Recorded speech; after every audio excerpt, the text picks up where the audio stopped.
अस्सलाम वालेकुम viewers, campus to career की एक और एपिसोड के साथ हाजिर हैं। पिछले दिनों intermediate pre medical Karachi board का रिजल्ट आया और जो स्टूडेंट्स इसमें सक्सेसफुल हो गए हैं, सबसे पहले तो मेरी बहुत ज्यादा मुबारकबाद उनको और उनके वालिदैन को कि उन्होंने अपनी जिंदगी का एक बहुत बड़ा माइलस्टोन अचीव किया। लेकिन इसी के साथ एक बड़ा सवाल उनके पेरेंट्स और उन स्टूडेंट्स के जहन में आ रहा होगा, वो ये है कि नाउ व्हाट नेक्स्ट, हमें किस फील्ड में जाना चाहिए, किस फील्ड का फ्यूचर में स्कोप है, कौन सी फील्ड जो है वो हमारी पर्सनैलिटी के लिहाज से बेहतर है। इस सब चीजों पे आज का प्रोग्राम हमारा बेस करता है।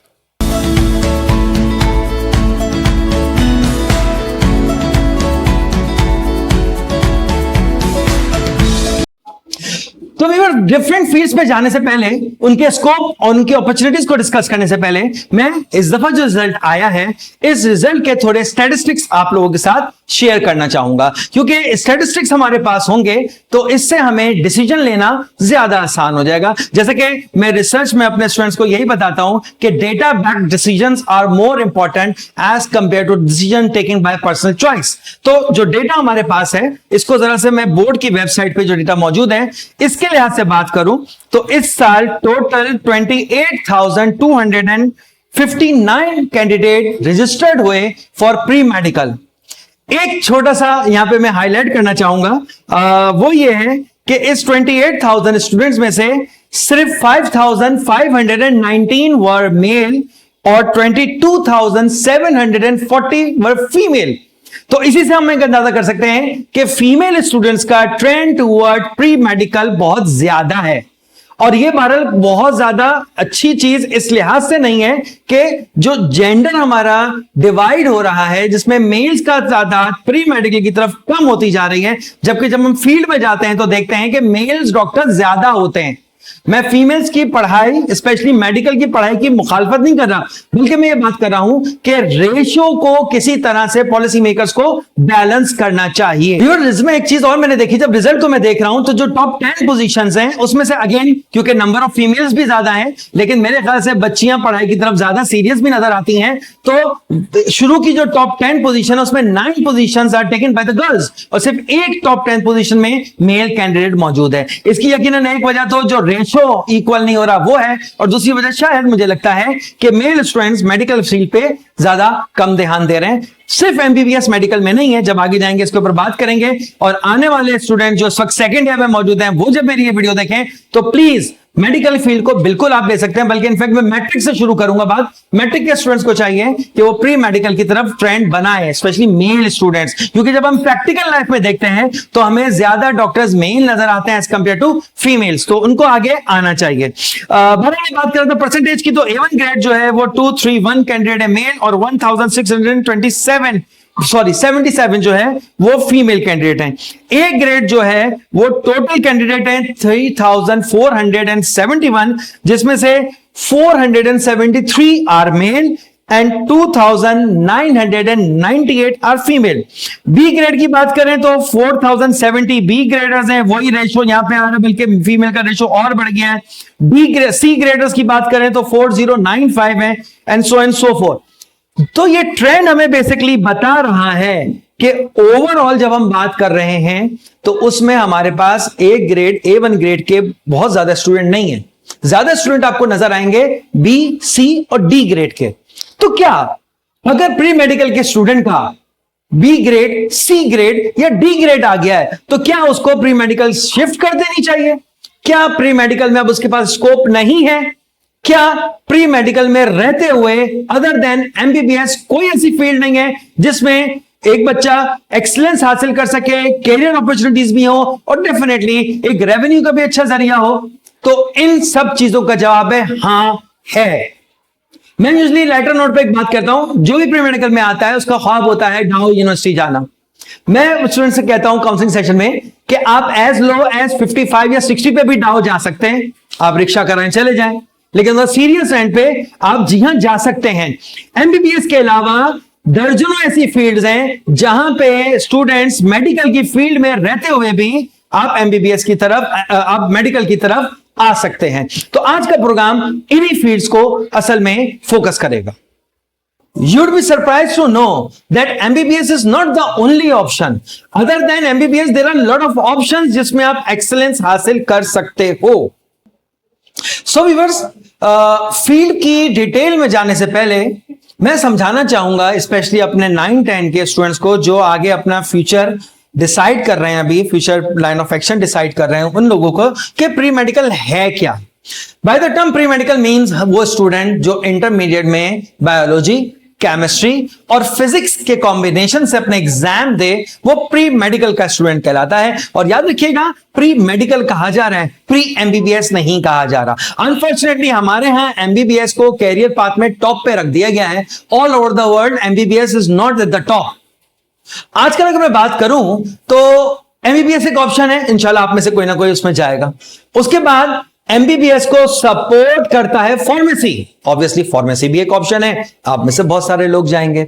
इसी तरह से other than MBBS, other than pharmacy, बहुत सारी चीजें हैं जिसमें एक आता है allied medical fields.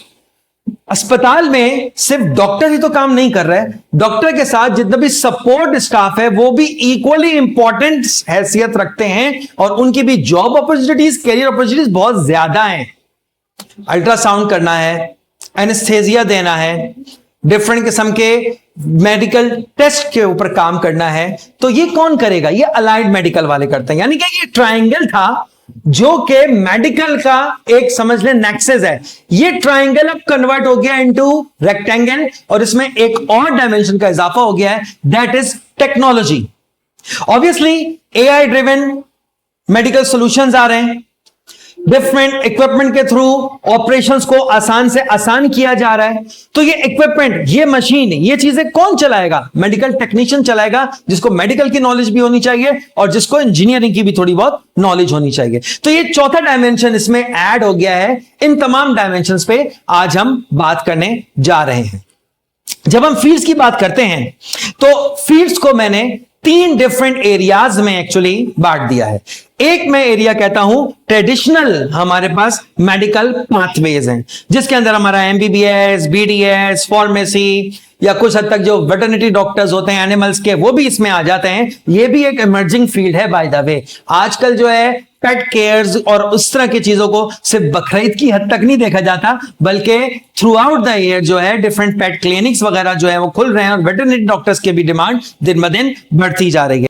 Second area जो मैं बनाता हूं अदर देन जो ट्रेडिशनल एमबीबीएस या मेडिकल की फील्ड्स हैं, उसके बाद आता है अलाइड एंड इमर्जिंग साइंसेज या इमर्जिंग फील्ड्स. इसके अंदर हम मेडिकल लेबोरेटरी टेक्नीशियंस की बात कर सकते हैं, बायोटेक्नोलॉजी एंड जेनेटिक इंजीनियरिंग की बात कर सकते हैं, बहुत रिलेवेंट है. फूड साइंस एंड न्यूट्रिशन के ऊपर बहुत ज्यादा बात हो रही है. इसके बाद environmental science, biomedical science, forensic science and public health, ये वो ऑप्शन है जिनको मैं रखता हूं अलाइड मेडिकल फील्ड्स में. ये भी बहुत ज्यादा स्कोप रखती हैं और समटाइम्स इनमें से कुछ एरियाज ऐसे हैं जो मैं पर्सनली बिलीव करता हूं, मेरी ऑब्जर्वेशन भी है कि एमबीबीएस से ज्यादा जो है वो वैल्यू रखती हैं. याद रखिएगा, मैं एमबीबीएस के अगेंस्ट नहीं हूं. मैं ये कह रहा हूं कि अदर देन एमबीबीएस भी बहुत सारे ऑप्शंस मौजूद हैं, स्पेशली अगर आपकी परसेंटेज कम आ गई है. अच्छा, कम परसेंटेज और ज्यादा परसेंटेज के लिए मेरी एक वीडियो है जिसमें एचएससी और अदर रेगुलेटरी बॉडीज के ऊपर मैंने बात की है और उसमें मैंने बात की है कि कुछ प्रोग्राम होते हैं जो रेगुलेटरी बॉडीज जैसे कि पीएमडीसी, पीईसी के रिकॉग्नाइज होते हैं, उनमें थोड़ी रेगुलेटर्स की रिक्वायरमेंट होती है ज्यादा परसेंटेज की, जबकि जो एचएससी के प्रोग्राम होते हैं उनमें ज्यादा परसेंटेज की रिक्वायरमेंट नहीं होती, बट एक सर्टन डेडलाइन तो मेंटेन 55-60 की करनी होती है. मेरा जो तीसरा कैटेगरी है, पहला कैटेगरी हमारे पास आ गया अंडर ट्रेडिशनल मेडिकल प्रोग्राम, दूसरी कैटेगरी हमारे पास आ गया अलाइड एंड इमर्जिंग फील्ड्स और तीसरी कैटेगरी मैं लेता हूं जिसको मैं कहता हूं non traditional but related to the medical field programme. इसके अंदर क्लिनिकल साइकोलॉजी आ जाता है, स्पोर्ट्स एंड मेडिसिन, फिजियोथेरेपी आ जाता है, हॉस्पिटल मैनेजमेंट मेरा बड़ा पसंदीदा ये एरिया है, हॉस्पिटल मैनेजमेंट पे बात आ जाती है, हेल्थ इंफॉर्मेटिक्स जिसमें टेक्नोलॉजी इंटीग्रेशन की, जैसे मैं बहुत बड़ा एडवोकेट हूं और बात करता हूं, तो हेल्थ इंफॉर्मेटिक्स के ऊपर बात आ जाती है, science and communication, medical writing, transcription के ऊपर भी बहुत जबरदस्त बात हो सकती है. और इसके अलावा रिसर्च और टीचिंग, ये भी एक फील्ड ही है अगर मेडिकल की हम बात करें. अब मैं बात करता हूं डिफरेंट फील्ड्स की। मैंने जो 3 मेन कैटेगरीज बताई, इन कैटेगरीज को जब डिटेल में मैंने स्टडी किया, रिसर्च की, तो इसके अंदर तकरीबन 15 to 16 ऐसी फील्ड्स नजर आई मुझे, अलॉन्ग विद एमबीबीएस, बीडीएस और जो टिपिकल ट्रेडिशनल फील्ड्स हैं, जिसमें आजकल या अगले 5 साल 6 साल बाद इसको बहुत ज्यादा नजर आ रहा है मुझे। तो स्टार्ट लेते हैं सबसे पहले एमबीबीएस, जनरल मेडिसिन प्रोग्राम है ये, और ये एक तरह का बैचलर्स प्रोग्राम होता है। इसके बाद आपको स्पेशलाइजेशन करना होता है, सर्टेन एग्जाम्स देने होते हैं, नेशनल इंटरनेशनल। इसमें बहरहाल एक एफर्ट बहुत ज्यादा लगती है, लेकिन मच नीडेड फील्ड है। और जाहिर है कुछ भी हो जाए, टेक्नोलॉजी जितनी एडवांस हो जाए, चाहे जितने ही रोबोट्स ऑपरेशन शुरू कर दें, जो कि आजकल हो रहा है, डॉक्टर्स हमें इनिशियल डायग्नोसिस के लिए चाहिए ही चाहिए होंगे। इसमें यूजुअली 80+% के ऊपर जो है आपको, चाहे कोई प्राइवेट इदारा हो चाहे गवर्नमेंट इदारा हो, उसमें आपको एडमिशन मिलेगा। Dow University of Health Sciences, Jinnah University, Liaquat University, Aga Khan University, इस तरह के बहुत सारी प्राइवेट और गवर्नमेंट यूनिवर्सिटीज हैं जो मेडिकल के ऊपर काम कर रही हैं। That is obviously highly competitive और मच नीडेड डिसिप्लिन मौजूद है। क्योंकि इसमें हाई परसेंटेज जाती है, लोगों का ट्रेंड बहुत ज्यादा होता है, तो हम उन फील्ड्स के ऊपर फोकस करेंगे जिसमें परसेंटेज रिलेटिवली कम है। नेक्स्ट हमारे पास जो एमबीबीएस नहीं करता, वो यूजुअली डेंटिस्ट्री की तरफ जाने की कोशिश करता है, 75 मिनिमम प्राइवेट इदारों में, वरना गवर्नमेंट इदारों में तो 80+% इसमें भी चाहिए। इसमें हमारे पास डाउ यूनिवर्सिटी का डेंटल अस्पताल मौजूद है, लियाकत का मौजूद है। प्राइवेट सेक्टर में अगर बात करें तो अल्तमश एक बहुत जबरदस्त किस्म का प्राइवेट सेक्टर के अंदर एक डेंटल क्लिनिक है, और इसका सबसे बड़ा फायदा होता है, कॉम्पिटेटिव तो है, इसमें सबसे बड़ा फायदा यह है कि इसका ग्रेजुएट अपना क्लिनिक, पर्सनल क्लिनिक बहुत आसानी से और बहुत आराम से एस्टैब्लिश कर सकता है, fulfilling the legalities and the fulfilling the requirement of the government, लेकिन रिलेटिवली आसान है। इसके बाद तीसरी फील्ड जिसके ऊपर बहुत ज्यादा लोगों की नजरें होती हैं, वो फार्मेसी है। फार्मेसी में काफी सालों से कराची यूनिवर्सिटी का जो फार्मेसी डिपार्टमेंट है वो आउट रूल करता था, लीड करता था, और अभी भी कर रहा है। लेकिन उसके साथ डिफरेंट जो medical colleges Aahista Aahista constitute हुए, उनमें भी फार्मेसी डिपार्टमेंट मौजूद है। और प्राइवेट यूनिवर्सिटीज के अंदर भी बहुत ज्यादा अच्छा फार्मेसी डिपार्टमेंट, जैसे बकाई का हो गया, या हमारे पास लियाकत नेशनल में हो गया, या हमारे पास फार्मेसी डिपार्टमेंट जो है डिफरेंट जो मजीद प्राइवेट यूनिवर्सिटीज हैं उनका हो गया, वो बहुत ज्यादा अच्छे लेवल पे काम कर रहा है। और ऑब्वियसली फार्मेसी का एक एडवांटेज ये है कि ना सिर्फ ये मेडिसिन से रिलेटेड है, बल्कि इसकी इंडस्ट्री में भी हर वक्त रिक्वायरमेंट रहती है, फार्मा इंडस्ट्री में इसकी रिक्वायरमेंट रहती है, और ये एक बहुत ही डिमांडिंग फील्ड मौजूद है। बट अगेन एक कन्वेंशनल ट्रेडिशनल मेडिकल की फील्ड मौजूद है। इस वजह से साइड नोट पे मैंने बात की थी कि वेटरनरी डॉक्टर्स की भी इस वक्त बहुत ज्यादा डिमांड हो रही है। सिंध में कुछ यूनिवर्सिटीज हैं जिनमें इसके ऊपर काम हो रहा है, जैसे सिंध एग्रीकल्चर यूनिवर्सिटी है टंडोजाम में, जिसको सिंध का मरी भी कहा जाता है, इतना सरसब्ज है, वहां पे ये डिग्री ऑफर हो रही है। इसके अलावा मजीद डिग्रीज लाहौर वगैरह में भी ऑफर हो रही हैं, लेकिन ये भी एक इमर्जिंग ट्रेंड है जिसके ऊपर आप काम कर सकते हैं। इसी तरह से डॉक्टर ऑफ फिजियोथेरेपी भी जो है वो आहिस्ता आहिस्ता जब से अवेयरनेस आ रही है, पहले इसको बहुत ज्यादा इमर्जिंग, बहुत ज्यादा डिमांड नहीं समझा जाता था, लेकिन अब हम बात करें तो फिजियोथेरेपी भी बहुत ज्यादा डिमांड में है। और इसमें जब हम पेमेंट्स की बात करते हैं तो उसका रेशियो बहुत ज्यादा है, और परसेंटेज 60-65 के ऊपर जो है आपको डाउ यूनिवर्सिटी में, कराची यूनिवर्सिटी में, जियाउद्दीन यूनिवर्सिटी में, मेट्रोपॉलिटन यूनिवर्सिटी में, आगा खान यूनिवर्सिटी में, लियाकत में मिल जाता है। और ये 5 साल की डिग्री होती है जिसके ऊपर आप जो है अपना प्रॉपर फिजियोथेरेपी का या तो सेटअप भी कर सकते हैं, विजिट्स लॉन्च कर सकते हैं, या आप जो है डिफरेंट हॉस्पिटल्स के साथ भी एज अ फिजियोथेरेपिस्ट कनेक्ट हो सकते हैं। जो दूसरा एरिया हमारा था अलाइड और इमर्जिंग का, उसके अंदर अगर मैं बात करूं तो अलाइड मेडिकल फील्ड में कार्डिक से रिलेटेड बीएस प्रोग्राम हो रहा है, रेडियोलॉजी से रिलेटेड हो रहा है, ऑपरेशन थिएटर मैनेजमेंट से रिलेटेड हो रहा है, मेडिकल रेडिएशन से रिलेटेड हो रहा है, जिसमें 60-70% पे बहुत आराम से एडमिशन मिल जाता है। डाउ यूनिवर्सिटी, जीरा सिंह यूनिवर्सिटी, जियाउद्दीन यूनिवर्सिटी, और हॉस्पिटल बेस्ड जो टेक्नीशियंस होते हैं इनके बड़े जो है इस वक्त डिमांड बढ़ती जा रही है। और मैं एक बात कहता हूं, टिप देता हूं कि हमेशा इवेल्युएट करें, आज से 5 साल 10 साल बाद किसी का स्कोप होगा, तो अलाइड मेडिकल हेल्थ के अंदर यकीनन मुझे नजर आ रहा है इसका बहुत ज्यादा स्कोप नजर आ रहा है मुझे। जब कभी भी आप किसी डॉक्टर के पास जाते हैं तो डॉक्टर इनिशियल डायग्नोसिस के बाद आपको डिफरेंट टेस्ट लिख के देता है। इसका मतलब हुआ जो लेबोरेटरीज हैं वो भी बहुत अहमियत इख्तियार कर गई हैं, और medical laboratories, technology, medical technician, जिनमें 55 to 65% के ब्रैकेट में गवर्नमेंट और प्राइवेट यूनिवर्सिटीज में दाखिला मिल जाता है, तो उसकी तरफ भी आप जा सकते हैं। ये भी डाउ यूनिवर्सिटी में भी हो रहा है, यूनिवर्सिटी ऑफ कराची में भी बायोटेक्नोलॉजी प्रोग्राम है, सर सैयद यूनिवर्सिटी में बहुत शुरू से प्रोग्राम है, एनआईटी में बायो के स्टूडेंट जा सकते हैं। ये लोगों के लिए एक बड़ी अजीब खबर होती है, एनआईटी इंजीनियरिंग यूनिवर्सिटी है, लेकिन उस इंजीनियरिंग यूनिवर्सिटी में डिफरेंट बीएस प्रोग्राम भी हैं, जिसमें मेडिकल इंजीनियरिंग का प्रोग्राम भी है। आगे एक और प्रोग्राम आ रहा है, बल्कि मैं मूव हो ही जाता हूं। नेक्स्ट मेरे पास जो कैटेगरी नजर आ रही है वो है जेनेटिक इंजीनियरिंग या बायोमेडिकल इंजीनियरिंग। इसमें भी आपका लो परसेंटेज अगर आ गई है 60s और 70s में आ गई है तो बहुत आराम से आप जो है दाखिला ले सकते हैं, जिसमें कराची यूनिवर्सिटी मैंने बताया, एनआईटी यूनिवर्सिटी है, सर सैयद यूनिवर्सिटी है और डिफरेंट प्राइवेट सेक्टर की यूनिवर्सिटी है जिसपे काम हो रहा है। इसमें हॉस्पिटल में भी स्कोप है, इसमें इंडस्ट्री में भी स्कोप है और इसमें रिसर्च का भी स्कोप है। इससे मजीद आगे आए, आजकल जो मेरी फेवरेट फील्ड्स 2-3 हैं मेडिकल में, ये उसमें शामिल है और वो है food science and nutrition. AI जितना भी इंफ्लुएंस कर ले हमारे फील्ड्स को, लेकिन फूड इंडस्ट्री ऐसी है जो ह्यूमन इंटरवेंशन के बगैर नहीं चल सकती। और इसी चीज को अगर आप देखें तो हमारे पास फूड साइंस एक ऐसा डिसिप्लिन है जिसमें बहुत ज्यादा फ्यूचरिस्टिक स्कोप नजर आ रहा है। कराची यूनिवर्सिटी का जो फूड साइंस डिपार्टमेंट है उसमें तो खैर परसेंटेज बहुत हाई जा रही है, 75 एंड 80s में, लेकिन जो प्राइवेट सेक्टर करा रहे हैं उनमें परसेंटेज 60s में भी अगर आपकी है तो आप फूड साइंस और न्यूट्रिशन के ऊपर जरूर जा सकते हैं। होम इकोनॉमिक्स कॉलेज में भी ये हो रहा है, इसके अलावा प्राइवेट यूनिवर्सिटीज हैं जो इसके ऊपर कर रही हैं। इसमें मल्टीपल स्कोप है, आप हॉस्पिटल्स में भी जा सकते हैं, आप फूड इंडस्ट्री जो है जितने भी मैन्युफैक्चरर हैं डिफरेंट फूड के आइटम्स के, उधर भी आप जॉब कर सकते हैं। आप इसके अलावा अपना कंसल्टेंसी भी शुरू कर सकते हैं। तो फूड इंडस्ट्री को लेके बहुत ज्यादा स्कोप है और एआई इसको खत्म नहीं कर सकती, इसको एडवांस कर सकती है, इसको मॉडिफाई कर सकती है, but human intervention food industry में कभी भी खत्म नहीं होगी। एक और चीज जो इमर्ज हो रही है आजकल, पब्लिक हेल्थ। कराची यूनिवर्सिटी ने भी certainly recently public health department start किया है। इसमें भी कम परसेंटेज 60s के अराउंड अगर आप किए तो चला जाएगा, आपका एडमिशन होने के चांसेस हैं। इसमें डाउ यूनिवर्सिटी करा रहा है, जिन्ना सिंध यूनिवर्सिटी करा रहा है, आ Khan university other than Karachi university करा रहे हैं, और कम्युनिटी और हेल्थ डेवलपमेंट, गवर्नमेंट जॉब्स, इसमें बहुत ज्यादा इसका स्कोप मौजूद है। एक और चीज वो है साइकोलॉजी, एक नॉर्मल फील्ड के तौर पे भी और क्लिनिकल साइकोलॉजी।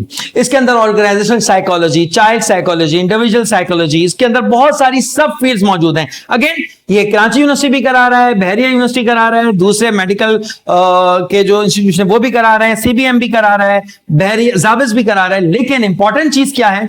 इंपॉर्टेंट चीज ये है कि ये एक ऐसी फील्ड है, इसमें भी मशीन इंटरवेंशन मिनिमम रहेगी, ह्यूमन इंटरेक्शन इसमें कभी भी खत्म नहीं होगी। तो मोस्ट रिकमेंडेड डिग्री अगर मैं करूं अदर देन एमबीबीएस, इसकी मैं लिस्ट बनाता हूं तो उसमें फूड इंजीनियरिंग, साइकोलॉजी, ये दो ऐसी फील्ड्स हैं जिसको शायद आने वाले दिनों में मैं एमबीबीएस के भी ऊपर रखना चाहूंगा।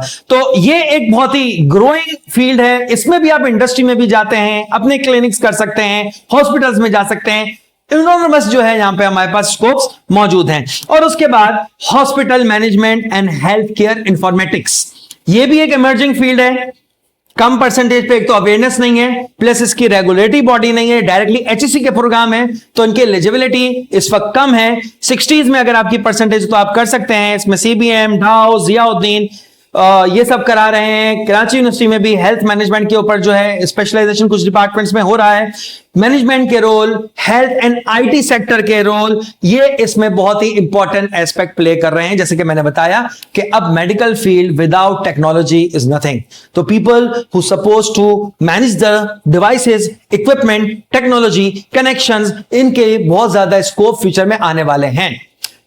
तो व्यूअर्स, ये कुछ हमारे पास फील्ड्स थी जो इंटरमीडिएट एमबीबीएस के बाद आप ले सकते हो।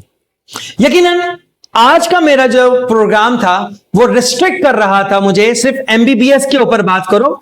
वीडियो भी लॉन्ग हो गई, लेकिन इसमें अभी भी एक बहुत बड़ा एरिया रहता है जिसके लिए हम अगली वीडियो की में बात करेंगे, और वो है कि अब प्री मेडिकल नहीं तो क्या, हम और कहां कहां जा सकते हैं। ये जो आज फील्ड्स थी ये सारी फोकस कर रही थी डायरेक्टली या इनडायरेक्टली मेडिकल फील्ड्स को। जुड़े रहिएगा हमारे साथ। आगे आने वाले प्रोग्राम्स में ये बात भी करूंगा कि अगर इंटरमीडिएट के बाद अपनी फील्ड स्विच करना चाहो फ्रॉम मेडिकल तो कहां कहां जा सकते हैं और क्या क्या ऑप्शंस आपके पास हैं, इसके ऊपर भी बात करेंगे। और कमेंट में जरूर बताइएगा कि आप किस फील्ड में जाना चाह रहे हैं। तो जुड़े रहें कैंपस टू कैरियर के साथ। लाइक करें, शेयर करें, सब्सक्राइब करें, फेसबुक पे फॉलो करें। अल्लाह हाफिज।